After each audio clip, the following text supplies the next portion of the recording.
ફરી એકવાર તમારી સમક્ષ ઓર્ગેનાઇઝેશનલ બિહેવિયર, જેનો છેલ્લો ટોપિક સ્ટ્રેસ એટલે કે મનોભાર, સંઘર્ષ, સ્ટ્રેસ, સંઘર્ષ અને હતાશા, એના વિશે આપણે વાત કરવાની શરૂ કરી દીધી હતી. સામાન્ય અર્થમાં મનોભાર એટલે શું અને મનોભાર કોણ અનુભવે છે? મનોભાર હંમેશા શું ખરાબ જ પરિણામો લાવે છે?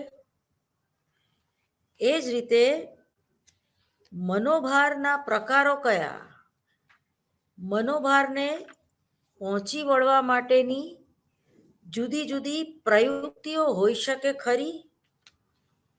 અને મનોભાર એ સંસ્થાકીય વર્તનમાં, ઓર્ગેનાઇઝેશનલ બિહેવિયર, સંગઠન પ્રતિબદ્ધતામાં જ્યારે સમૂહનો પ્રશ્ન છે ત્યારે, અથવા તો સમૂહમાં જ્યારે તમારે તમારું કાર્ય કરવાનું છે ત્યારે, એ જે મનોભાર છે એ કેટલા અંશે તમને ઉપયોગી છે અને કેટલા અંશે તમને એ ગેરફાયદો એનેથી થાય છે. જ્યારે કોઈ વ્યક્તિ જે તે પરિસ્થિતિમાં મુકાય છે અને એક પ્રકારનું દબાણ અનુભવે છે, પોતાના કાર્યોને લઈને, પોતાની સંસ્થાને લઈને, પોતાના કર્મચારી વર્ગને લઈને, અથવા તો પોતાના કામના પ્રકારને લઈને, જ્યારે કોઈ વ્યક્તિ મનોભાર અનુભવે છે તો એ મનોભાર અનુભવો એ સહજ પ્રક્રિયા છે. એમાં કોઈ વધારે પડતું થિંકિંગ કરવાની જરૂર નથી. પરંતુ દરેક વ્યક્તિમાં બીજી વ્યક્તિ કરતાં કંઈક જુદું, કંઈક અલગ અને કંઈક વિશિષ્ટ હોય છે. આપણે અહીંયા સંગઠનાત્મક મનોવિજ્ઞાનના સંદર્ભ હેઠળ મનોભારની વાત કરવાની છે. ખાસ કરીને મનોભાર વિશે આપણે જુદા જુદા મનોવિજ્ઞાનની જે શાખાઓ છે એમાં ખાસ કરીને ક્લિનિકલ સાયકોલોજી, એબનોર્મલ સાયકોલોજી અને માનસિક સ્વાસ્થ્ય, મેન્ટલ હેલ્થ, બરાબર, એના સંદર્ભમાં મનોભારની વાત કરતા હોઈએ છીએ. પરંતુ અહીંયા સંદર્ભ બદલાઈ જાય છે. અહીંયા મનોભારની વાત તમારે સમજવાની છે અને મારે સમજાવવાની છે સંગઠનાત્મક પ્રતિબદ્ધતા, સંગઠિત એકમમાં વ્યક્તિ કે કર્મચારી કે મેનેજર કે જુદી જુદી પોસ્ટ ઉપર રહેલી વ્યક્તિઓ જ્યારે મનોભાર અનુભવે છે ત્યારે એના પરિણામો કેવા આવે છે. તમે અત્યારે જુઓ કે પોલિટિકલ લેવલે દરેક નેતા જે છે, દરેક પક્ષના નેતાઓ જે છે એ મનોભાર અનુભવે છે અને સંસદમાં પોતાની આપા ખોઈ બેસે છે અને અપશબ્દોનો ઉપયોગ પણ કરે છે અને એ લોકોની બોડી લેંગ્વેજથી માંડીને એ લોકોની ભાષા જે છે એ અભદ્ર થઈ જતી જોવા મળે છે. વધારે પડતી ગાળો બોલવી, વધારે પડતા તમારી જે બોડી લેંગ્વેજ છે એ ન ગમે એવી થઈ જવી,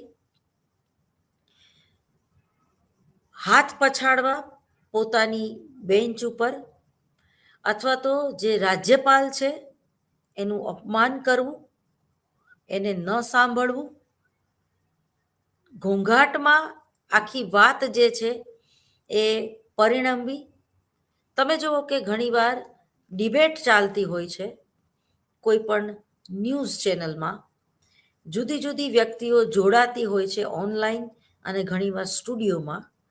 તો તમને એવું થશે કે આ લોકો હવે બથમ બથ્થા આવવાના જ બાકી છે. એટલા બધા એકબીજાને શબ્દના પ્રહારથી અપમાનિત કરે છે અને એકબીજાના વ્યક્તિત્વ કે એકબીજાના પક્ષનું એટલે હદ સુધી એ લોકો ખરાબ બોલે છે કે એ લોકો ઉપર 144ની કલમ હેઠળ એ લોકોને ઘણીવાર આપણે સસ્પેન્ડ કરવા પડે છે. આવી પરિસ્થિતિ પોલિટિકલ લેવલે ઊભી થાય છે અને ઘણીવાર ડિબેટમાં પણ આ પ્રકારનું વર્તન જોવા મળે છે. એ જ રીતે મીડિયામાં ખાસ કરીને જે લોકો જર્નાલિઝમ એટલે કે પત્રકારત્વથી જોડાયેલા છે અને ખાસ કરીને જે લોકો ઝીરો ગ્રાઉન્ડે રિપોર્ટિંગ કરવા જતા હોય છે ત્યારે, એમાં ચલો કોઈ સંસ્થાને લઈ લ્યો, તાતા બિરલા જેવી કોઈ સંસ્થા, અથવા તો ટોરેન્ટો મહેતા ફાઉન્ડેશન જેવી કોઈ સંસ્થા, અદાણી જેવી કોઈ સંસ્થા, એનું ઝીરો ગ્રાઉન્ડ ઉપરથી જ્યારે રિપોર્ટિંગ કરવા માટે જે તે ટ્રસ્ટને કે જે તે મેનેજરને કે સત્તા પક્ષને, કોઈ સંગઠનના સત્તા પક્ષને જ્યારે કોઈ રિપોર્ટર એને મળવા જાય છે અને એને ન ગમે તેવા પ્રશ્નો જ્યારે એને પૂછવામાં આવે છે, ત્યારે એ વ્યક્તિ જે છે, એ મેનેજર જે છે કે એ સંસ્થાના જે ટ્રસ્ટીઓ છે એ પોતાની આપા ખોઈ બેસે છે અને વિવેક બુદ્ધિનો ઉપયોગ કર્યા વગર જ્યારે એ ન બોલવા જેવું બોલે છે ત્યારે, અભદ્ર ભાષાનો કે ગાળોનો પ્રયોગ કરે છે ત્યારે એનું જે દબાણ કે જે એનો કેવા પ્રકારનો એ મનોભાર અનુભવી રહ્યો છે એનો આપણને પ્રત્યક્ષ સાક્ષાત્કાર થતો હોય છે.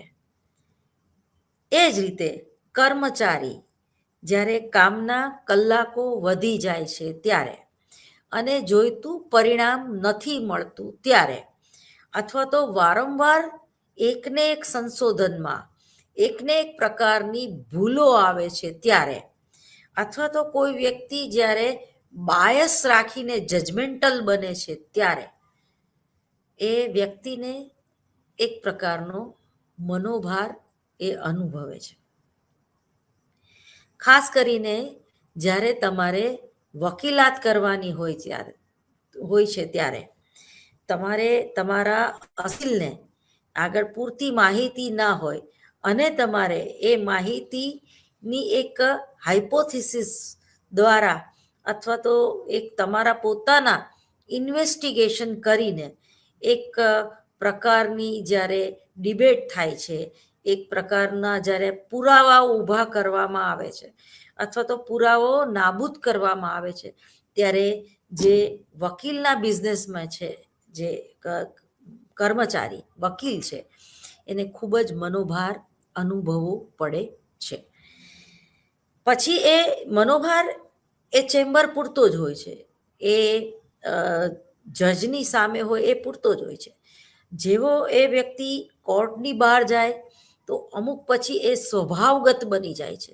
એ વ્યક્તિ 24 કલાક મનોભાર નથી અનુભવતી એક જ કેસ લઈને. એની આગળ એવા ઘણા બધા કેસ હોય છે, ઘણી બધી વાત હોય છે, પોતાના કૌટુંબિક પ્રશ્નો પણ હોય છે અને પોતાનું અંગત જીવન પણ હોય છે.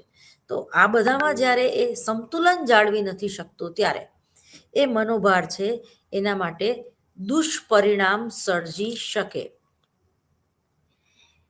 એ જ રીતે કોઈ જજ છે, એને પણ જ્યારે જજમેન્ટ આપવાનું હોય છે ત્યારે એનો જે નિર્ણય પ્રક્રિયામાંથી એને પાસ થવું પડે છે ત્યારે એ મનોભાર અનુભવે છે કે ક્યાંક હું ખોટું જજમેન્ટ આપીશ અને એ સાબિત નહીં, મીન્સ એ મારી વાહવામાં એ નડશે અથવા તો કોઈને અન્યાય તો નહીં થઈ જાય ને.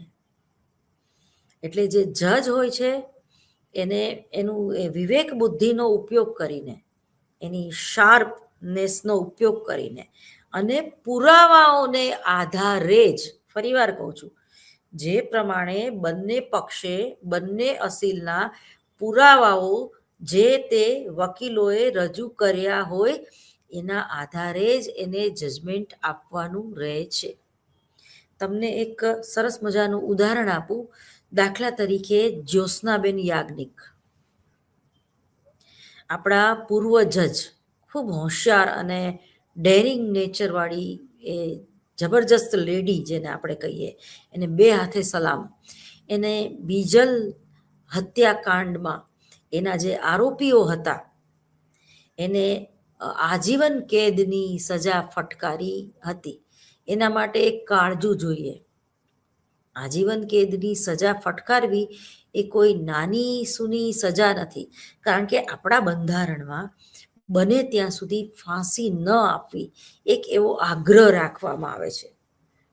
કારણ કે આપણે લોકશાહીમાં જીવીએ છીએ અને ક્ષમા, આપણે સનાતની ધર્મને ધ્યાનમાં રાખીને કોઈ પણ જજમેન્ટ લેતા હોઈએ છીએ. ત્યારે એવી પરિસ્થિતિમાં જ્યોત્સનાબેન યાજ્ઞિકે, આપણા જે પૂર્વ જજ છે, એમણે આ પ્રકારનું જજમેન્ટ આપ્યું કે એ લોકોને આજીવન કેદ, પછી એ જે તે આરોપીઓ હતા એ સુપ્રીમ કોર્ટ સુધી એમને લડત લડી, અને ત્યારે ઓલરેડી એ લોકો 12 કે 13 વર્ષની સજા ભોગવી લીધી હતી.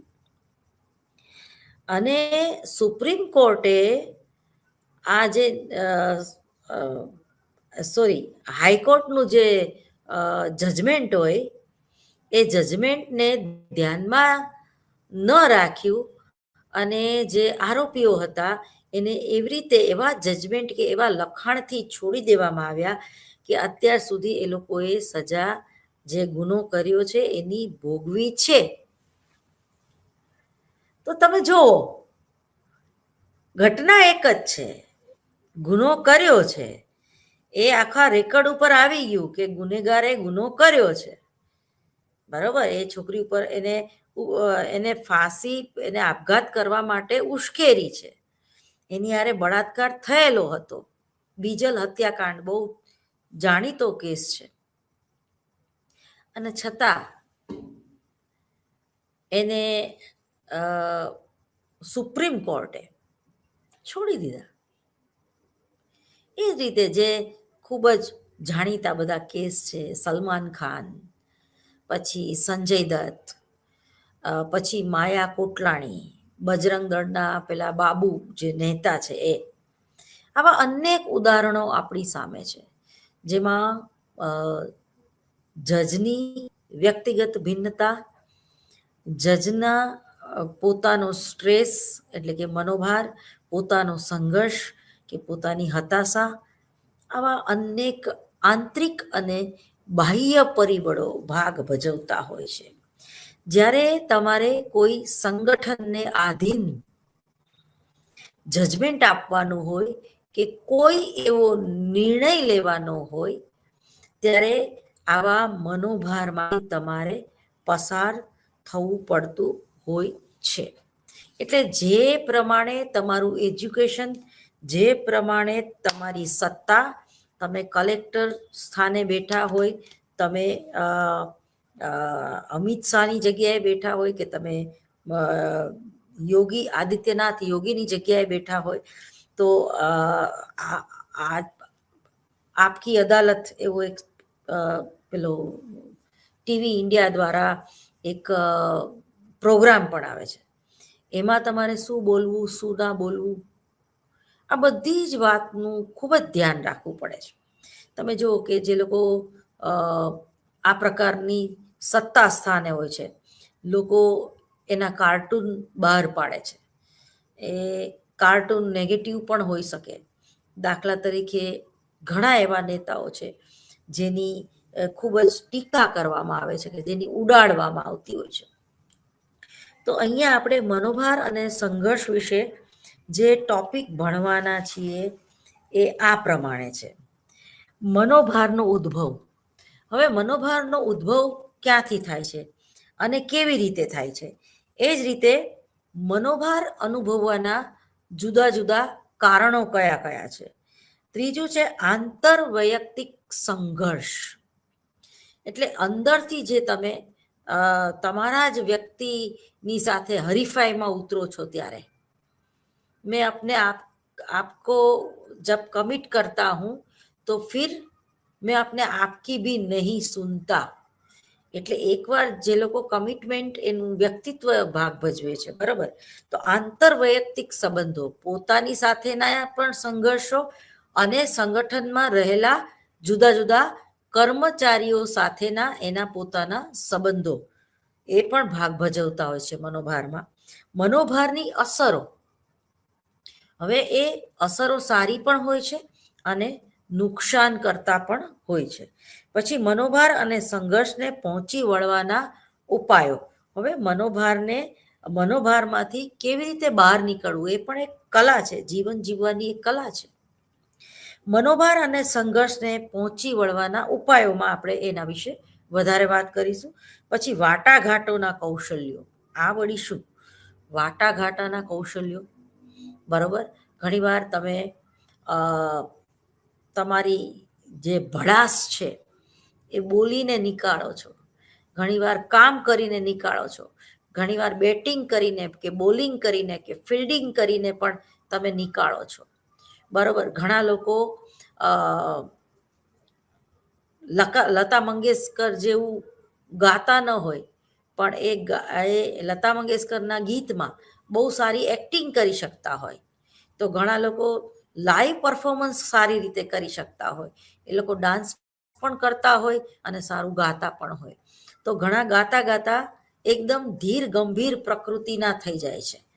એનું ટોટલી જે ફોકસ છે એ માત્ર તાલ, રિધમ અને પોતે સૂરમાં છે કે નહીં, તો એ મોઢા ઉપર એનો સ્ટ્રેસ જે છે, મનોભાર છે, એ દેખાઈ આવે છે. તો ઘણા એકદમ લાઇટ મૂડમાં જ બધું કરવા માટે ટેવાયેલા હોય છે અને એ સહજ હોય છે એકદમ. એટલે બહુ એવું ગાવાનું ટેન્શન નથી લેતા, પણ એનું ઇન્વોલ્વમેન્ટ જ, એની કાર્ય સામેલગીરી ગાવામાં, પરફોર્મન્સમાં એટલી બધી હોય છે કે એ કદાચ ભૂલ કરે ને ગાવામાં તો એ ક્ષમ્ય છે. તો આ દરેક વ્યક્તિની એક ક્વોલિટી હોય છે, દરેક વ્યક્તિની, દરેક પર્સનાલિટીની એક ખૂબી હોય છે. એ ખૂબી કેવી છે અને એ આખા સંગઠન ઉપર કે આખા ઓડિયન્સ ઉપર શું એક લોંગ ટાઈમ એક છાપ છોડી જાય છે, એ ખૂબ મહત્વનું છે.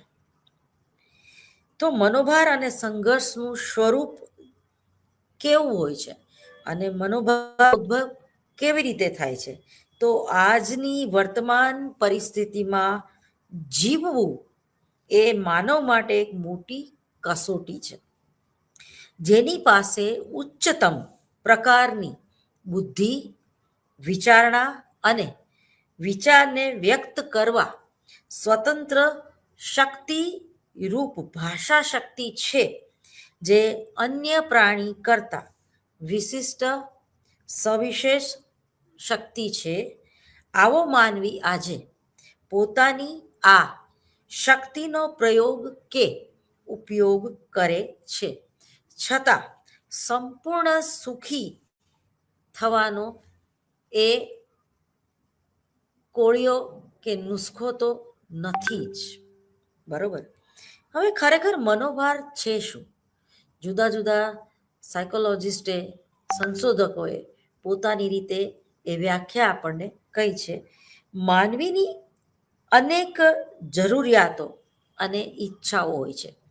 જો બાળક જન્મે ત્યારથી મૃત્યુ સુધી એને કોઈને કોઈ ઈચ્છા હોય છે. પેલું ગીત છે ને, દિલ હે છોટા સા છોટી સી આશા મસ્તી ભરે મન મેં ભોલી સી આશા. તો ટૂંકમાં બાળક નાનું હોય છે ત્યારે પણ એને કોઈ ઈરણ એટલે કે પ્રાથમિક જરૂરિયાતો, ઈરણ એટલે પ્રાથમિક જરૂરિયાતો હોય છે. પછી જેમ જેમ એ મોટો થાય છે એમ ફિઝિકલ, મેન્ટલ અને મનોવૈજ્ઞાનિક જરૂરિયાતો એની ઊભી થાય છે, એ સંતોષાઈ જાય છે. દાખલા તરીકે આપણે 10મા ધોરણમાં હતા ત્યારે આપણે એમ થાય બસ હવે આ એસએસસીમાં આપણે ડિસ્ટિંક્શન આવી જાય ને, કે પાસ થઈ જાય ને, કે ફર્સ્ટ ક્લાસ આવી જાય ને, એટલે આપણે જગ જીતી ગયા. વળી પાછું 12મું આવ્યું, એટલે 12મીમાં આપણને એમ થાય બસ આ 12મા પાસ કરી પછી તો કંઈ વાંધો જ નથી, પછી તો એ કોલેજ આપણી, કોલેજ એટલે આપણો ગોલ્ડન પીરિયડ.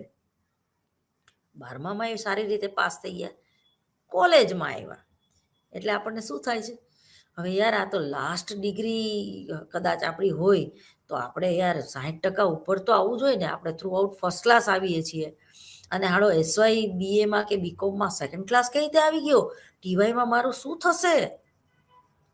વળી પાછી એ ઈચ્છા સારી રીતે, મનુષ્ય યોનિમાં ઘણી બધી ઈચ્છાઓ હોય છે, બધી જ ઈચ્છાઓ આપણે ફૂલફિલ કરી શકતા નથી, અને એ જે પ્રેરણા કે એ જે ઈચ્છા છે એ એક પ્રકારનો મનોભારનું સર્જન કરે છે,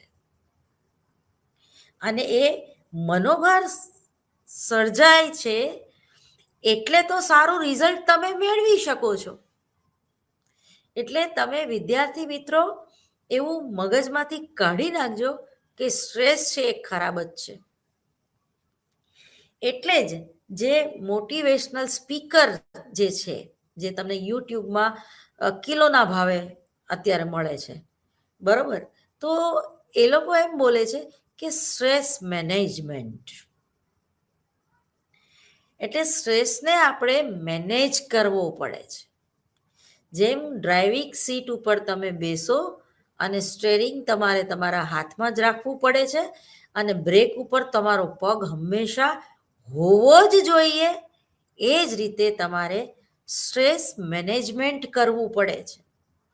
એ સ્ટ્રેસ મેનેજમેન્ટ કરવું કઈ રીતે, એ એક જીવન જીવવાની કલા છે, એ તમારી બુદ્ધિ છે, એ તમારી ક્રિએટિવિટી છે, એ તમારી વિવેક બુદ્ધિ છે, એ તમારી નૈતિકતા, તમારી પ્રમાણિકતા, જેટલા તમે મન, વચન અને કર્મથી શુદ્ધ, એટલું તમે તમારું સ્ટ્રેસ જે છે એને સારી રીતે મેનેજ કરી શકશો. જો હું અહીંયા એમ નથી બોલી કે જે લોકો મન, વચન અને કર્મથી શુદ્ધ છે એને મનોભાર નહીં આવે, ના, એ મન, વચન અને શુદ્ધ એટલે તમારી જે બાર પ્રતિષ્ઠા જે છે, તમારી જે બાર આબરૂ છે, જે તમે અરીસામાં જોઈને તમારી જાતને શાબાશી આપી શકો છો, જે તમને મેં अपने आप को बहुत પસંદ કરતી હું એવો ડાયલોગ તમે તમારી જાતને કહી શકો છો, એને ટકાવવાનું છે ને પાછું, એનું સ્ટ્રેસ છે કે ક્યાંય મારી પ્રતિષ્ઠાને હાનિ ન પહોંચે. જો હું આવો નિર્ણય લઈશ તો હું બાયસ દેખાઈશ, ભલે મારો છોકરો હોય પણ એને આ વખતે સારું પરફોર્મન્સ ન દેખાડ્યું. સ્ટેન્ડઅપ કોમેડીમાં તો મારી બેનપણીના છોકરાનું વધારે સારું પરફોર્મન્સ હતું, તો હું જજ તરીકે બેઠી હોય તો મારે એ જજ તરીકેની ખુરશી ન સ્વીકારવી જોઈએ, અથવા તો મારામાં એ પૂર્વગ્રહ ન હોવો જોઈએ કે હું મારા દીકરાને જ નંબર આપીશ. તો આ પ્રકારનો પણ સ્ટ્રેસ હોય.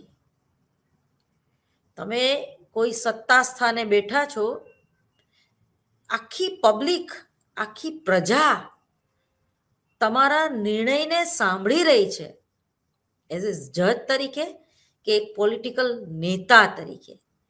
જ્યારે કોઈ સમૂહનો પ્રશ્ન હોય છે ત્યારે, જ્યારે તમે સેન્ટ્રલ ઓફ એટ્રેક્શન હોવ છો ત્યારે તમે એ પબ્લિક પ્રોપર્ટી થઈ ગયા ગણાવો. તમે કોઈ એકના નથી, નથી તમે તમારી પત્નીના, નથી તમે તમારા પતિના, નથી તમે તમારા સંતાનના, નથી તમે તમારી જ્ઞાતિના, નથી તમે તમારા સંગઠનના. તમારે સમગ્ર ભારત દેશનું હિત શેમાં છે એ વિચારીને નિર્ણય લેવાનો છે. ત્યારે પણ વ્યક્તિ સંઘર્ષ અનુભવે, ત્યારે પણ વ્યક્તિ મનોભાર અનુભવે છે, અને એ મનોભાર સારો છે. પેલી જાહેરાતની જેમ, દાગ લગે તો અચ્છે હે. નેગેટિવ પબ્લિસિટી પણ ઘણીવાર જરૂરી છે, દાખલા તરીકે તમે વોટ્સએપ ગ્રુપમાં કદાચ તમારા એવા વોટ્સએપ આવતા જ હશે કે ભાઈ 2024 તો માં સારું તમને મોદીને તમે વડાપ્રધાન તરીકે ઈચ્છો છો કે યોગીને? એટલે ખરેખર બે બહુ સ્ટ્રોંગ પર્સનાલિટી છે, પણ બેમાંથી થોડીક સહન કરી શકે એવી પર્સનાલિટી તો મોદી ખરા. તો ટૂંકમાં આવા જ્યારે તમે વોટ દેવા માટે જાઓ છો કે આવી કોઈ ડિબેટનો એક ભાગ હોવ છો, ત્યારે પણ તમે મનોભાર અનુભવો છો, કારણ કે એ મનોભાર અનુભવો એ સહજ છે. પણ એટલા પ્રમાણમાં તમે મનોભાર ન અનુભવો કે બેમાંથી એક વ્યક્તિને દુઃખ લાગે, કે બેમાંથી એક પક્ષના વોટરોને દુઃખ લાગે એવું કંઈક તમે સત્તા સ્થાનમાંથી બોલો. ખાસ કરીને જે લોકો ન્યૂઝ ચેનલમાં કામ કરી રહ્યા છે, રિપોર્ટરો, એને આ બધી વાતનું ખૂબ ધ્યાન રાખવું પડે છે. એ જ રીતે જે લોકો કાઉન્સલર છે, જે લોકો પ્રોફેસર છે, કે જે લોકો પ્રચારક છે, એ લોકોને કોઈ એવા શબ્દો ના બોલાઈ જાય જેથી એનો અર્થનો અનર્થ થઈ જાય. એનું ખાસ ધ્યાન રાખવું પડે છે. તો એનો પણ એક સ્ટ્રેસ હોય. તો માનવીની અનેક જરૂરિયાતો અને ઈચ્છાઓ છે. જો માનવીની બધી જ જરૂરિયાતો તથા ઈચ્છાઓનો સંતોષ થઈ જાય તો માનવ જીવન ઘણું સરળ અને સુખી બની જાય છે. પરંતુ માનવ જીવન સરળ નથી, મુશ્કેલી સભર છે. માનવીની જરૂરિયાતો અને ઈચ્છાઓના સંતોષમાં અનેક અવરોધો અને રૂકાવટો આવે છે. જરૂરિયાતોની પ્રાપ્તિમાં થતા વિલંબ, નિષ્ફળતા, અપર્યાપ્તતા, નુકસાન, માંદગી અને વિવિધ ફરજોને લીધે માનવી મનોભાર અનુભવે છે. મનોભારને લીધે સમાયોજનની સમસ્યાઓ પણ સર્જાતી હોય છે અને નિર્ણય લેવાની પ્રક્રિયામાં પણ એક પ્રકારની સમસ્યા તમે અનુભવો છો. મનોભારનો અર્થ એ આપણે જુદી જુદી વ્યાખ્યાઓને ધ્યાનમાં રાખીને કરીશું. પહેલી વ્યાખ્યા આપી છે ઝિમ્બાર્ડો. ઝિમ્બાર્ડો, વાલા મિત્રો, લખવાની ટેવ પાડો તો સારું, કમસે કમ વ્યાખ્યા લખી લો. મનોભાર એટલે વ્યક્તિ પરિસ્થિતિને જે પ્રતિક્રિયા સાથે તેની વિશિષ્ટ કે સામાન્ય તરેહ કે જે તેના સમતોલને ખલેલ પહોંચાડે અને પહોંચી વળવાની શક્તિ માટે ભારણરૂપ કે લાભદાયક પુરવાર થાય છે. મેં તમને એમ કીધું એમ કે સ્ટ્રેસ મેનેજમેન્ટ કરવાથી એ આપણને લાભ આપે છે. ફરીવાર આ વ્યાખ્યા: મનોભાર એટલે વ્યક્તિ પરિસ્થિતિને જે પ્રતિક્રિયા સાથે તેની વિશિષ્ટ કે સામાન્ય તરેહ કે જે તેના સમતોલનને ખલેલ પહોંચાડે અને તેને પહોંચી વળવાની શક્તિ માટે ભારણરૂપ કે લાભદાયક પુરવાર થાય છે. આ વ્યાખ્યા ઝિમ્બાર્ડોએ આપી. દાખલા તરીકે કોઈ શાંત પાણીમાં તમે કાંકરો નાખો અને એ જે વમળો સર્જાય છે, ખલેલ પહોંચે છે, એ જે વમળો સર્જાય છે એ સ્ટ્રેસ છે, એ દબાણ છે, અને એ વમળો સર્જાઈને પાછા એ જે પાણી જે છે એ મૂળ સ્થાને આવી જાય છે. તો આવું જ આપણા મનોજગતમાં બનતું હોય છે. બીજી વ્યાખ્યા આપનાર છે બેરોન અને બાયરન અને કેન્ટોવિટ્સ. બેરોન, બાયરન અને કેન્ટોવિટ્સ એણે મનોભારની આ રીતે વ્યાખ્યા આપી કે મનોભાર એટલે ધમકી, હતાશા, સંઘર્ષની એવી પરિસ્થિતિ જે વ્યક્તિની શારીરિક કે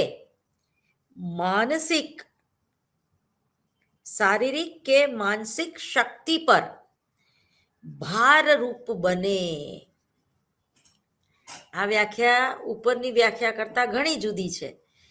પેલી ઉપરની વ્યાખ્યામાં પોઝિટિવ વાત આવી, આમાં થોડુંક ભારણ વધ્યું મનોભારનું, નેગેટિવ વાત આવી કે મનોભાર એટલે ધમકી, હતાશા કે સંઘર્ષની એવી પરિસ્થિતિ જે વ્યક્તિની શારીરિક કે માનસિક શક્તિ પર ભારરૂપ બને. બરોબર, તમારે પરીક્ષામાં શું લખવું એનું તમને વધારે પડતું જો ટેન્શન થઈ જાય અને તમે છેલ્લી 10 મિનિટ પણ રિલેક્સ ના થાવ, પાણી પીવાનું ભૂલી જાઓ, વોશરૂમ જવાનું ભૂલી જાઓ, પરસેવે રેબઝેબ થઈ જાઓ, મુદ્દા હાથમાં લખીને ચોરી કરવાના સ્ટ્રેસમાં અંદર જાઓ કે આમે હાથમાં બોલપેનથી લખ્યા છે મેડમ જોઈ તો નહીં જાય ને, એટલે એક તો ભણવાનો સ્ટ્રેસ હતો, પરીક્ષામાં હું શું લખીશ એનો સ્ટ્રેસ તો હતો, ઉપરથી બીજું તમે પરાક્રમ કર્યું, એ સ્ટ્રેસને દૂર કરવા બીજો સ્ટ્રેસ ઊભો કર્યો. કયો? તો કે હાથમાં મુદ્દા લખ્યા. હવે એ પકડાઈ જવાનો સ્ટ્રેસ, તો હવે પેપર કેવી રીતે લખવું? બરોબર, જે આવડતું હશે એ પણ ભૂલી જશો તમે. એટલે આ નિરર્થક સ્ટ્રેસ કહેવાય, જેમાં વ્યક્તિ હતાશ થઈ જાય છે, ચોરી કરવા મજબૂરી. એક સ્ટ્રેસમાંથી દૂર થવા માટે તમે બીજું સ્ટ્રેસ ક્રિએટ કરો છો. પત્ની સાથે રોજ ઝઘડા ચાલે છે, પત્ની સાથે સમાયોજન સાધી શકતા નથી, પત્ની તમારી શારીરિક અને મનોવૈજ્ઞાનિક જરૂરિયાતો પૂરી કરી શકતી નથી, માટે તમે બહાર તમારી કંપની સેક્રેટરી સાથે પ્રેમ સંબંધમાં ભીડાવ છો. બરોબર, અને એ પ્રેમ સંબંધથી તમને એક પ્રકારનો તમારો અહમ સંતોષાય છે. કંપની સેક્રેટરી તમારા માટે ગરમા ગરમ ટિફિનમાંથી પોતાનું ટિફિન તમને ખવડાવી દે, સરસ ચા બનાવીને પીવડાવે, તમે આવો એટલે સરસ મજાનું તમારું કોમ્પ્યુટર ચાલુ કરી દે, 10 વાર તમને પૂછાવે સાહેબ કંઈ કામ નથી ને, બરોબર, અને તમારું માથું પણ દબાવી દે, તમને માથામાં તેલ પણ નાખી દે અને તમારી સાથે એવી હળવી વાતો કરે અથવા તો ફ્લર્ટ કરે જેથી તમે રિલેક્સ થાવ છો. બહુ વાસ્તવિકતા છે, ફ્લર્ટ કરવાથી રિલેક્સ થવાય. પણ માની લ્યો કે ઓફિસમાં કેમેરા મૂક્યા છે તો, અને તમારે ફ્લર્ટ કરવું છે તો સ્ટ્રેસ આવશે કે નહીં? માની લો કે કેમેરા નથી મૂક્યા, પણ તમને તમારા સંસ્કાર પ્રમાણે ગિલ્ટી ફીલ થશે કે નહીં? કે જેવા મારા પત્ની સાથેના સંબંધો છે એવા જ મારે મારી સેક્રેટરી સાથે સંબંધો ડેવલપ થતા જાય છે. પછી તમે શનિ રવિ પણ એકબીજા વગર ન રહી શકો અને બહાર કોફી શોપમાં ભેગા થાવ, અથવા તો ઘરેથી બહાનું કાઢવાનું શરૂ કરી દો કે બહુ કામ છે, અને રવિવારે પણ તમે તમારી ઓફિસ ચાલુ રાખો અને એમાં કામ સિવાય બધું જ થતું હોય જે અનૈતિક છે, અયોગ્ય છે. હવે આ એક્સ્ટ્રા અફેરને છુપાવવાનો સ્ટ્રેસ કેવો ભયંકર હોઈ શકે. એટલે ઘણીવાર આપણને ખબર નથી હોતી અને આપણે આપણો એક પ્રકારનો મનોભાર દૂર કરવા માટે બીજા પ્રકારનો મનોભાર સર્જતા હોઈએ છીએ. હાથે કરીને પગે કુહાડા મારતા હોઈએ છીએ. બરોબર, એટલે આ નેગેટિવ બાબત છે. મનોભાર એટલે ધમકી, હતાશા કે સંઘર્ષની એવી પરિસ્થિતિ જે વ્યક્તિની શારીરિક કે માનસિક શક્તિ પર ભારરૂપ બને છે. હવે એ એક્સ્ટ્રા અફેર નામની સ્ત્રી કંપની સેક્રેટરી ની સાથે સાપે છછુંદર ગળ્યા જેવા સંબંધો અંતે ઊભા થાય છે. તમે છોડી પણ નથી શકતા, તમે એની સાથે પણ નથી રહી શકતા, તમારી પ્રતિષ્ઠામાં પણ ઘટાડો થાય છે. એ પછી કંપની સેક્રેટરી મેનેજરને દબાવવાના કામ કરે છે, એને બ્લેકમેલ કરવાના કામ કરે છે, અથવા ટિકિટ ટુ ગ્રાન્ટેડ, એને એમ લાગે છે કે હવે બસ હું તો મેનેજરની હાફ કહેવાઉં, એટલે આ કંપની મારી જ કહેવાય. આ કર્મચારીઓ ઉપર હું પણ હવે એટલી જ દાદાગીરી કરી શકું જેટલી દાદાગીરી મારો બોસ કરે છે. આખું જે વાતાવરણ છે એ ડોળાઈ ગયું. આખા સંગઠનનું વાતાવરણ કેવું થઈ ગયું? દૂષિત થઈ ગયું. હવે બીજા બધા કર્મચારીઓનું ધ્યાન ક્યાં જશે? એ ગઈ રૂમમાં કે ઓફિસમાં, એ બેનબા હવે 10-15 મિનિટે બહાર આવશે, અથવા તો 10-15 મિનિટ હવે સાહેબને ડિસ્ટર્બ નહીં કરવાના. કેવી આબરૂના ધજાગરા થાય, કારણ કે કર્મચારી વર્ગ એ કંઈ ગાંડો નથી, બરોબર. પણ પેલા જેવું, લેકિન છુપ છુપ કે મિલને કા મજા તો આएगा, મેં તુજસે મિલને આઈ મંદિર જાને કે બહાને, આવું બધું થોડોક વખત સારું લાગશે, રોમેન્ટિક. પણ એ જ વસ્તુ મનોભારમાં ક્યારે પરિણમશે ને તમને ખબર નહીં પડે. ઘણીવાર આવા એક્સ્ટ્રા અફેરના કેસમાં લોકો આપઘાત કરી બેસે છે. ડિવોર્સ તો લે જ છે, એ તો સારી વાત છે કે ડિવોર્સ લઈ લ્યો ભાઈ, તું તારા ઘરે હું મારા ઘરે, તું તારી કંપની સેક્રેટરીની યારે લગ્ન કરી દે, મને ડિવોર્સ આપી દે, દર મહિને 50,000 આપી દે, માથાકૂટ નહીં. પણ પુરુષ નામનું પ્રાણી એવું હોય છે કે એને પત્ની પણ જોતી હોય છે અને કંપની સેક્રેટરી પણ જોતી હોય છે. હવે આ બેમાં જુદા જુદા પગ રાખવાથી પછી એની જે હાલત થાય છે એ કોમેડી પણ હોય છે અને ટ્રેજેડી પણ હોય છે. ત્રીજી વ્યાખ્યા છે, જ્યારે જેસી કોલમેનની વ્યાખ્યા છે, જ્યારે મુશ્કેલીઓનો તાત્કાલિક ઉકેલ મળે નહીં ત્યારે જે માનસિક અવસ્થા ઉદ્ભવે છે તેને મનોભાર કહેવામાં આવે છે. ફરીવાર જેસી કોલમેનની વ્યાખ્યા, જે ક્લિનિકલ સાયકોલોજીમાં પણ આ જ વ્યાખ્યાનો ઉપયોગ કરવામાં આવે છે.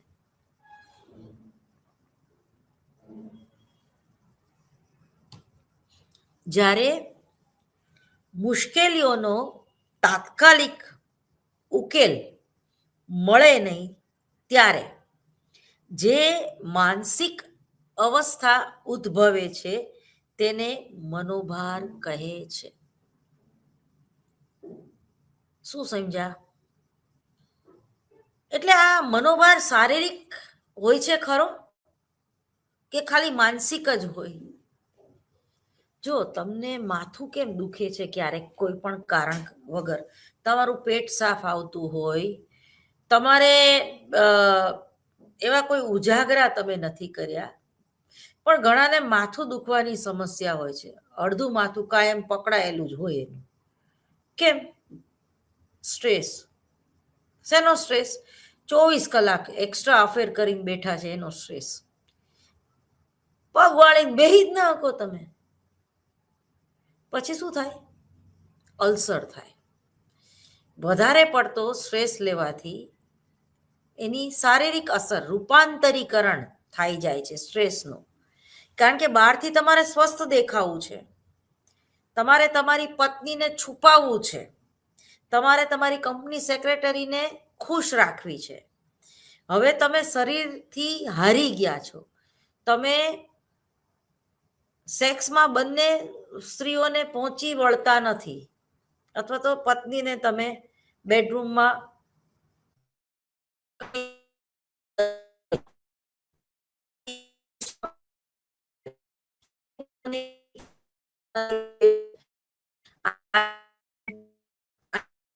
અથવા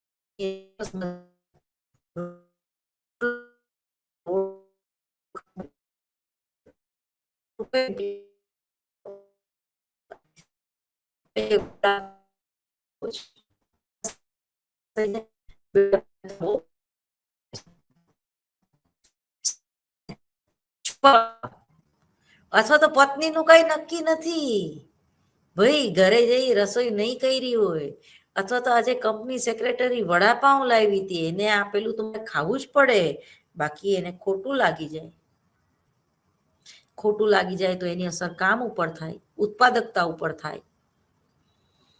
તો આ જે સ્ટ્રેસ છે એના હિસાબે ઓલા માણસને કાયમ માટે આધા સીસી અડધું માથું દુખતું જ હોય, કાયમ એને મેટાડસીન ક્રોસિન લઈને જ આવવું પડે, કાયમ એને ચા પીવી જ પડે 2 થી 3 કપ.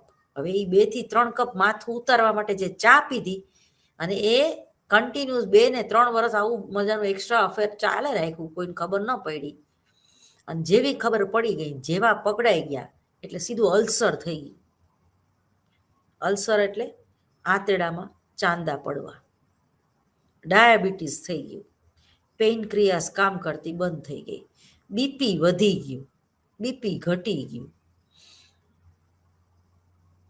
રૂપાંતરીકરણ, જ્યારે કોઈ વ્યક્તિ ખોટું કરે છે, પકડાઈ જાય છે, અથવા આ વ્યાખ્યા પ્રમાણે મુશ્કેલીમાં મુકાય અને તાત્કાલિક કોઈ સોલ્યુશન શોધવાનું હોય, બરાબર, મેરા પતિ સિર્ફ મેરા, પેલું ઘણીવાર વોટ્સએપમાં આવે છે કે જ્યારે અમિતાભ બચ્ચન અને રેખા આ રીતના એક્સ્ટ્રા અફેરમાં પકડાઈ ગયા અને જયા બચ્ચનને ખ્યાલ આવી ગયો, ત્યારે જયા બચ્ચને બહુ સરસ કામ કર્યું, રેખાને ઘરે જમવા માટે બોલાવી, રેખા ખુશ થઈ ગઈ કે ઓહો, મને એ સ્વીકારી અથવા તો મારાથી દબાણી અથવા બીવે છે મારાથી, જે હોય એ.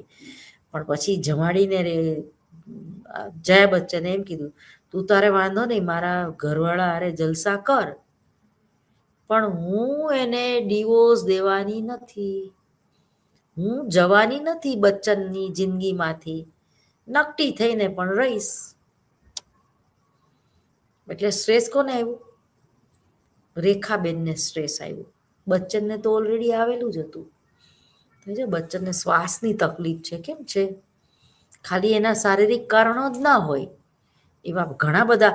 હું આ બધા સેલિબ્રિટીના ઉદાહરણ એટલે આપું છું મિત્રો, કે એ કોઈ મારા દુશ્મન નથી, પણ એને તમે પણ ઓળખો છો, એટલે સ્ટ્રેસ મેનેજમેન્ટ કરવામાં અને મનોભારમાં તમે એને વ્યવસ્થિત સમજી શકો અને એની વ્યાખ્યા યાદ રાખી શકો. તાત્કાલિક નિર્ણય ઉપર જ્યારે પહોંચવાનું હોય ત્યારે, કે કાં એને બોલાવ ને કાં મને બોલાવ. અને એ જે તાત્કાલિક તમે સંઘર્ષ અનુભવો છો, બે ગમતી વ્યક્તિઓ વચ્ચેથી કોઈ એક જ વ્યક્તિને તમે ચૂઝ કરી શકો. 3-4 મૂર્તિયા જોયા, એમાં 2 મૂર્તિયા બહુ જ ગમી ગયા. હવે 2 મૂર્તિયા હારે લગ્ન કરાય નહીં, એક જ ની હારે કરવા પડે, ત્યારે વ્યક્તિ સંઘર્ષ અનુભવતી હોય, બરોબર. અને લાડવાય ભાવે છે, પણ 2 નથી ખાવાના, 2 માંથી એક જ ખાવાનું, ડાયાબિટીસ વધી જાય. તો એમ થાય કે ના ના, તો ચૂરમાના લાડવા ખાઈ લઈ.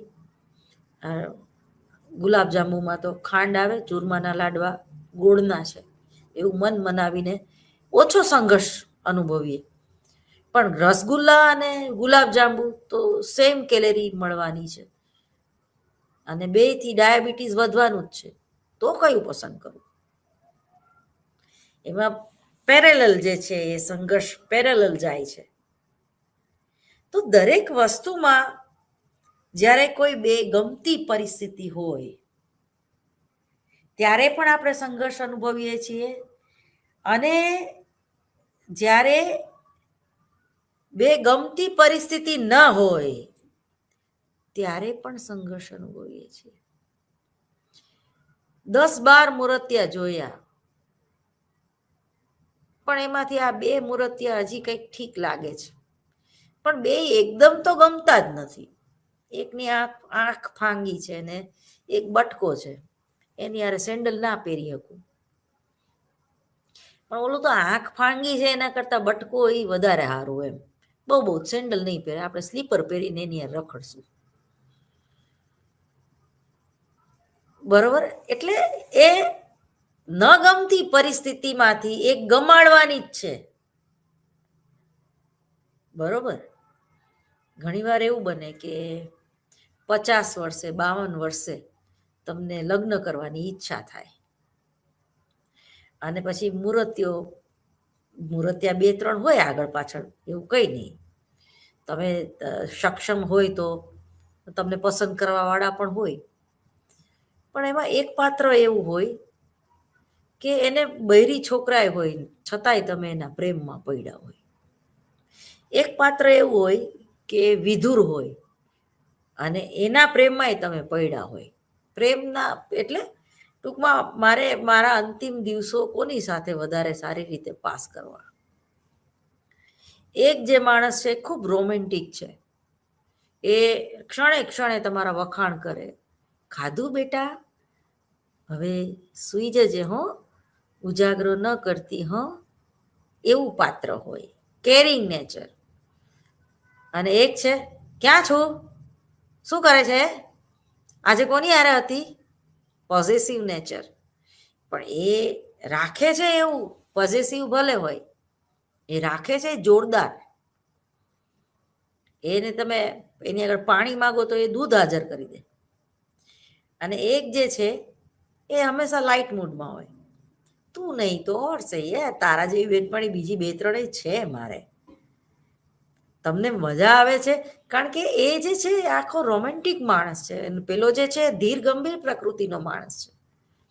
તો તમે તમારા અંતિમ દિવસો જે છે ઘડપણમાં એ કોની સાથે વિતાવશો એ તમારા ઉપર છે. તમે ચુલબુલી રેખા જેવા હોય તો સામે તમને એવો રોમેન્ટિક માણસ જ ગમે. અથવા તો એનાથી ઊંધું કે યાર મને કંટ્રોલમાં કરવી બહુ જરૂરી છે, એટલે મને તો મેચ્યોર પર્સન જ ગમે. સંઘર્ષ.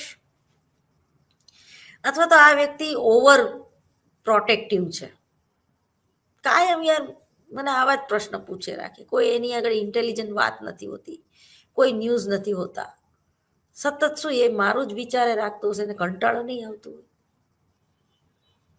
જ્યારે ખૂબ મીઠાઈ જે છે, હલવો જે છે એ ગળ્યો બની ગયો હોય તોય ખાવાની મજા ન આવે. એટલે તમે તમારી જાતને એટલી બધી ખુલ્લી બધાના માટે ન મૂકી દો કે તમે કાયમ બીજાના માટે અવેલેબલ જ હો. અવેલેબલ છું પણ નવરો નથી એવું એને રિયલાઇઝ કરાવો, તો તમારા પ્રેમમાં કોક પડશે. પણ એ તમને યાદ ન કરે, તમે જ good morning good morning good morning લખે રાખો, એને તમારી કંઈ પડી ના હોય અને તમે એના જ વિચારોમાં હોય, એ ખોટું છે. અને અન્ડરસ્ટેન્ડિંગ હોવી જોઈએ કે એના કામમાં બિઝી છે, તો મારે પણ એવું દેખાડવું જોઈએ કે હું મારા કામમાં બિઝી છું. ભલે મને 5 વાર યાદ આવે ને ત્યારે મારે એને 1 વાર કહેવાનું કે મિસ યુ. પણ સતત તમે કોકને ટીડિંગ ટીડિંગ ટીડિંગ પાછળ પડી જાઓ, મિસ યુ ને કિસ યુ ને આમ ને તેમ, ઓલી વ્યક્તિ ભાગી જશે ઊંધી પૂછડીએ. બરોબર? કારણ કે એ વધારે ઓવર ગળ્યું થઈ ગયું. અને તમે એટલા બધા કડવા પણ નહીં બની જાઓ. મારી પર્સનાલિટીમાં એવું છે કે હું કડવી ઝેર જેવી લાગુ બધાને. લીમડાનું પાન ગુણકારી હોય પણ જલ્દી ખાવા કોઈ તૈયાર ન થાય. એટલા બધા જેને કહેવાય ને કે કડવા પણ નહીં બની જાઓ કે લોકો તમને થૂકી કાઢે. આ બંને વચ્ચેનું જે વ્યક્તિત્વ છે એને સમાયોજન કહેવાય. પણ પ્રાણ અને પ્રકૃતિ સાથે જાય, એક કહેવત છે આપણામાં. પાકા ઘડે કાંઠા ન ચડે. પછી તમે વિચારો કે મારે કેવી રીતે રહેવું છે. આ વ્યક્તિ હારે રહી શકવું એમ નથી, ને આની હારે તો હાવ રહી શકે એમ નથી. તો શું કરવું? કારણ કે કેન્દ્ર સ્થાને તમારી જાત જ હોય. પ્રેમ જોઈએ છે કે શાંતિ જોઈએ છીએ? તો તમે તરત જ બોલો શાંતિ. પ્રેમની જરૂર નથી, હવે શાંતિ જોઈએ છે. શાંતિ ક્યારે આવે? પ્રેમ એનો રસ્તો છે, પણ એ રસ્તા ઉપરથી આપણે પાસ થઈએ છીએ, પણ રસ્તો બહુ ગમી ગયો ને યા બેસી જઈએ એવું નથી બનતું. તો બસ આ અન્ડરસ્ટેન્ડિંગ હોવી જોઈએ વૃદ્ધાવસ્થામાં. કોઈની ખરેખર જરૂર જ નથી પડતી વૃદ્ધાવસ્થામાં. બસ 4-5 એવા મિત્રો હોવા જોઈએ જેની સાથે તમે દિલ ખોલીને વાત કરી શકો, જે તમારા મોક્ષમાં નિમિત્ત બને, જે તમારા જ્ઞાનમાં નિમિત્ત બને. સત્સંગી હોવા જોઈએ. મોરારી બાપુ જેવા મિત્રો હોવા જોઈએ. કોઈ સાધ્વી હોય એના જેવા તમારા મિત્રો હોવા જોઈએ. કોઈ બ્રહ્માકુમારીમાં તમારી સાથે સત્સંગ કરવા આવે એવા મિત્રો હોવા જોઈએ. કોઈ વાંચનના શોખીન ગુણવંત શાહ જેવા હોય એવા મિત્રો હોવા જોઈએ. કોઈ નાટ્યકાર સિદ્ધાર્થભાઈ રાંદડિયા જેવા મિત્રો હોવા જોઈએ. રાજુ બારોટ જેવા મિત્રો હોવા જોઈએ, જેની આગળથી તમે સતત ને સતત કંઈક જ્ઞાન મેળવો. માનસિક ખોરાકની જરૂર પડે છે. પૈસા નહીં મળે તો ચાલશે, એટલું તો તમે તમારું કરી શકો કે 2 ટાઈમના રોટલા તમારી રીતે તમે કાઢી શકો. હા, પણ તમને વધારે તમે ભૌતિક સુખોમાં રાચનારા હોય, તમારે ફ્લાઇટમાં ગોવા જવું હોય, દર વર્ષે ફોરેન ફરવા જવું હોય, તમારે 70 mm ટીવી ઘરમાં વસાવવું હોય ને તમારી ત્રેવડ ના હોય, તમારે 3 બેડરૂમ હોલ કિચન 1 કરોડના મકાનમાં રહેવું હોય અને તમારામાં ત્રેવડ ન હોય, તો બની શકે કે કોઈ એવો વિધુર તમને મળી જાય અને એની સાથે તમે લગ્ન ગ્રંથિથી જોડાઈ જાઓ. એટલે એક સ્ટ્રેસ તમારો દૂર થઈ ગયો કે હું ધારીશ એટલા પૈસા વાપરી શકીશ. ભૌતિક સુખને તમે પ્રાધાન્ય આપ્યો, પણ શાંતિ ગુમાવી દીધી. કેમ? તમારું વ્યક્તિત્વ જ એવું છે કે તમારે મોક્ષ તરફ જવું છે, તમારે શાંતિ તરફ જવું છે. તમારે ઋષિકેશ જવું છે દર મહિને કે દર વર્ષે. તમારે ગોવા નથી જવું. તમારે શિબિરોમાં જવું છે. તમારે રામાયણ, મહાભારત અને સનાતન ધર્મ અને દરેક ધર્મોમાં તમને રસ છે. તમને પોલિટિકલ લેવલમાં આગળ જવામાં રસ છે, જેમાં પ્રતિષ્ઠાની વધારે જરૂર પડે છે, પૈસાની નહીં. તમારે આંતરિક વિકાસ તમારો સાધવો છે, જેમાં ફાટેલા કપડાં પહેરો તો એ તમારો આંતરિક વિકાસ રૂંધાશે નહીં. પરંતુ સોનાના પિંજરામાં રહેવાથી બીમારી બહુ આવી જશે. તો આ છે નિર્ણય લેવાની પ્રક્રિયામાં કે જુદા જુદા સંઘર્ષોમાં કયા પ્રકારની વ્યક્તિ, કયા પ્રકારની પરિસ્થિતિ, કયા પ્રકારનું કામ, કયા પ્રકારની કંપની કે સંગઠન સ્વીકારવું. 2-3 હજાર ઓછા મળે એ ચાલશે, પણ રાત્રે નીંદર સરસ આવવી જોઈએ. કોઈ ડિસ્ટર્બ ના કરવું જોઈએ. બરોબર? તમારે જેની સાથે તમે જોડાઓ એ સતત શંકાશીલ માણસ હોય અને સતત એને એવું લાગતું હોય કે તું તો બહુ હોશિયાર છો, ઓછી નથી તું, આવું તમને હસતા હસતા જે માણસ કહી દેતો હોય, એની સાથે જિંદગી કેમ કાઢવાની? એટલે બેટર છે કે અમુક ઉંમર પછી આપણી જરૂરિયાતો ઓછી થતી જાય છે અને એવી જરૂરિયાતો આપણે અનુભવીએ છીએ જેમાં આપણો વિકાસ બંધાયેલો હોય, આપણી આધ્યાત્મિકતા, આપણી ક્રિએટિવિટી બહાર આવે, એવું કંઈક કરીને જવું હોય. તમારા મૃત્યુ બાદ પણ તમારો વંશ કે તમારી જ્ઞાતિ તમને યાદ રાખે, એવી જો તમારી કોઈ અપેક્ષા હોય, તમારું બાળક પણ વિચારે કે મારી સિંગલ મધરે આજીવન મારા માટે પોતાના અંગત સુખોનો ત્યાગ કર્યો. અને ખરેખર અંગત સુખોનો ત્યાગ કરવો જ નથી પડતો, એની તો મજા છે. એની તો ઘણીવાર આપણે એ ભૌતિક સુખો કે એવા ક્ષણિક સુખોનો ત્યાગ કરીને ઘણું બધું મેળવી લેતા હોઈએ છીએ. કારણ કે તમને ખબર છે કે તમારું એવું વ્યક્તિત્વ જ નથી કે જે એને ઇન્ટરેસ્ટ છે એવી કોઈ પણ બાબતમાં તમને ઇન્ટરેસ્ટ હોય. તો શું તમે એને પણ દુઃખી કરશો અને તમારી જાતને પણ દુઃખી કરશો. પછી એ વ્યક્તિ તમને સતત કહેશે કે તું તો પહેલા આવી નહોતી, તું તો નાની હતી ત્યારે આવી હતી, તું તો બહુ બદલાઈ ગઈ છું. પણ પરિવર્તન ही जीवन का नियम है. બદલાવવું એ જરૂરી પણ છે, અનિવાર્ય છે અને સહજ પણ છે. એમાં કોઈ તમે ગુનો નથી કરતા. પણ એ વ્યક્તિ હંમેશા તમને ગિલ્ટી ફીલ કરાવવાના મૂડમાં હોય કે તું પેલા જેવી નથી, તું બદલાઈ ગઈ, તું સ્વાર્થી છું, તું મારા ફોન ઉપાડતી નથી, તું અત્યારે તારો ફોન એંગેજ આવતો હતો, તો મારા સિવાય તું કોની હારે વાત કરતી હતી. હવે 52 કે 56 વર્ષે કે 70 વર્ષે આવું પોસાય? ના, ન પોસાય. આના પણ ઘણા બધા સંઘર્ષ, દરેક ઉંમરે સંઘર્ષ હોય છે. જેમ કોલેજ કાળ દરમિયાન સંઘર્ષ હોય છે, જેમ લગ્ન જીવનમાં સંઘર્ષ હોય છે, હતાશા હોય છે કે મનોભાર હોય છે, એમ વૃદ્ધાવસ્થાને એક પોતાના મનોભાર હોય છે, પોતાના સંઘર્ષ હોય છે.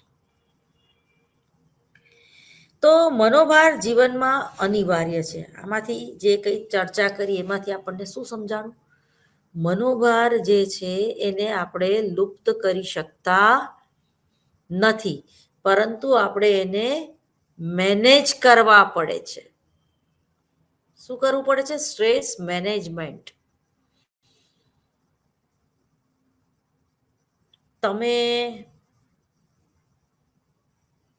એક મહિનામાં 20,000 થી 25,000નો દારૂ પીને સ્ટ્રેસ મેનેજ કરો છો, કે જીવનમાં કોઈ એવો બુદ્ધિશાળી મિત્ર, કડવો, જે તમને નથી ગમતો ઘણીવાર કારણ કે એનું બોલવાનું બહુ ખરાબ છે, એની પાછળ તમે 20-25,000 ખર્ચો? તમારી ઉપર છે, તમારી બુદ્ધિ ઉપર છે, તમારી આવડત ઉપર છે, તમારી જરૂરિયાત ઉપર છે. તમને એમ થાય કે ઘરે બેઠા દારૂનો એક પેગ મારી લેવાથી શાંતિ મળી જાય છે, તો મારે ક્યાં મિત્રની જરૂર છે? બરોબર નિર્ણય છે તમારો. દારૂ એ કદી મિત્ર બની નથી શકતો અને મિત્રતાનો નશો જે છે એ કોઈ ઉતારી નથી શકતું. એટલે પવિત્ર ભાવનું મૈત્રીભરું ઝરણું જે છે એ દરેક વ્યક્તિના જીવનમાં હોવું જોઈએ, કારણ કે એનેથી તમારો જે સ્ટ્રેસ છે એ મેનેજ થાય છે. મિત્ર એવો શોધવો કે જે ઢાલ સરખો હોય. બરોબર? દુઃખ આવે ને તો એ આપણી ઢાલ બની જાય એવો મિત્ર હોવો જોઈએ. ઉંદેડા કે છછુંદર જેવો મિત્ર ન હોવો જોઈએ કે જે તમારી આંખને તકલીફ થઈ જાય કે તમારા શરીરને તકલીફ થઈ જાય તો ઊંધી પૂંછડીએ ભાગી જાય. બરોબર? જ્યારે તોફાન આવે ને દરિયામાં અને જે સ્ટીમરમાં ઉંદર હોય ને એ સૌથી પહેલા ભાગાભાગી કરે, કારણ કે એને મરી જવાનો બીક હોય છે. એ જ રીતે કોઈ મિત્ર માંદો પડ્યો, કેન્સરથી પીડાય છે કે આંખનું ઓપરેશન કરવાનું છે અને આપણા ડેબે 50,000 ચોંટશે તો એવું વિચારીને આપણે જેને રોજ કહેતા હતા કે હું તો તને બહુ પ્રેમ કરું છું હો, રાત્રે આપણે એને બે ચાર વાર ગુડ નાઇટ લખીએ, ડાગલા વાળું ભગવાન વાળું ને સવારે આપણે એને જય શ્રી કૃષ્ણ કહીએ અને પછી અચાનક જ ઉંદેડાની જેમ ભાગી જઈએ. આવું પણ વ્યક્તિત્વ હોય છે. આજ તો જીવનમાં સમજવાનું છે. તો આવી વ્યક્તિ પાછળ કે આવા મિત્રો પાછળ એ ઉંદેડા જેવા છે કે ઢાલ જેવા છે, એને ચકાસવું એ ખૂબ જરૂરી છે. વધુ આવતા લેક્ચરમાં. નમસ્કાર. મને રજા આપશો.